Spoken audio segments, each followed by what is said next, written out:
ನನಗೂ ಯಾವುದೇ ಸಂಬಂಧ ಇಲ್ಲ. ಸುಮ್ಮನೆ ಸುಳ್ಳು ಆರೋಪಗಳು ಮಾಡಿದ್ದಾರೆ. ಇದು ಎಷ್ಟು ಸತ್ಯಕ್ಕೆ ಹತ್ರವಾದ್ದು. ಸುಮ್ಮನೆ ಆರೋಪಗಳು ಮಾಡೋದು, ಸುಮ್ಮನೆ ಟಿವಿಗಳಲ್ಲಿ ಹಾಕಿದಾಗ ಮಾತ್ರ ಇದು ವಿಚಾರ ನನಗೆ ಗೊತ್ತಿರ್ತಕ್ಕಂಥದ್ದು. ಮತ್ತೆ ಪೊಲೀಸ್ ಇಲಾಖೆ ಅಧಿಕಾರಿಗಳು ಕೂಡ ಏನ್ ಮಾಡ್ತಾ ಇದ್ರು, ಪೊಲೀಸ್ ಇಲಾಖೆ ಕಂಪ್ಲೇಂಟ್ ಕೊಟ್ಟ ಸಂದರ್ಭದಲ್ಲಿ ಅವರು ನನಗೆ ಮಾಹಿತಿಯನ್ನು ತಿಳಿಸಬೇಕಾಗಿತ್ತು. ಯಾರು ಹಿಂಗೆ ಮಾಡ್ತಾ ಇದ್ದಾರೆ, ಏನಿದು ಏನಿದೆ, ಯಾಕೆ ನಿಮ್ಮ ಹೆಸರು ಬರ್ತಾ ಇದೆ ಅಂತ ಹೇಳಿ. ನನ್ನ ಹೆಸರು ಸುಮ್ಮನೆ ತಂದು ಎಲ್ಲೋ ಒಂದ್ ಕಡೆ ರಾಜಕೀಯ ತೇಜೋವಧೆ ಮಾಡ್ಬೇಕಂತೇಳಿ ಈ ರೀತಿಯಾದಂತಹ ಷಡ್ಯಂತ್ರಗಳು ನಡೀತಾ ಇರ್ತಕ್ಕಂಥದ್ದು ನನ್ನ ಭಾವನೆ. ನಾನು ಹೌದು, ಕಾನೂನು ಹೋರಾಟವನ್ನು ಕೂಡ ಮಾಡ್ತೇನೆ.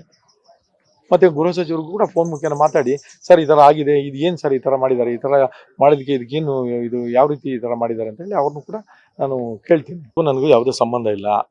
ಸುಮ್ಮನೆ ಸುಳ್ಳು ಆರೋಪಗಳು ಮಾಡಿದ್ದಾರೆ. ಇದು ಎಷ್ಟು ಸತ್ಯಕ್ಕೆ ಹತ್ರವಾದ್ದು. ಸುಮ್ಮನೆ ಆರೋಪಗಳು ಮಾಡೋದು, ಸುಮ್ಮನೆ ಟಿವಿಗಳಲ್ಲಿ ಹಾಕಿದಾಗ ಮಾತ್ರ ಇದು ವಿಚಾರ ನನಗೆ ಗೊತ್ತಿರ್ತಕ್ಕಂಥದ್ದು. ಮತ್ತೆ ಪೊಲೀಸ್ ಇಲಾಖೆ ಅಧಿಕಾರಿಗಳು ಕೂಡ ಏನ್ ಮಾಡ್ತಾ ಇದ್ರು, ಪೊಲೀಸ್ ಇಲಾಖೆ ಕಂಪ್ಲೇಂಟ್ ಕೊಟ್ಟ ಸಂದರ್ಭದಲ್ಲಿ ಅವರು ನನಗೆ ಮಾಹಿತಿಯನ್ನು ತಿಳಿಸಬೇಕಾಗಿತ್ತು. ಯಾರು ಹಿಂಗೆ ಮಾಡ್ತಾ ಇದ್ದಾರೆ, ಏನಿದು ಏನಿದೆ, ಯಾಕೆ ನಿಮ್ಮ ಹೆಸರು ಬರ್ತಾ ಇದೆ ಅಂತ ಹೇಳಿ.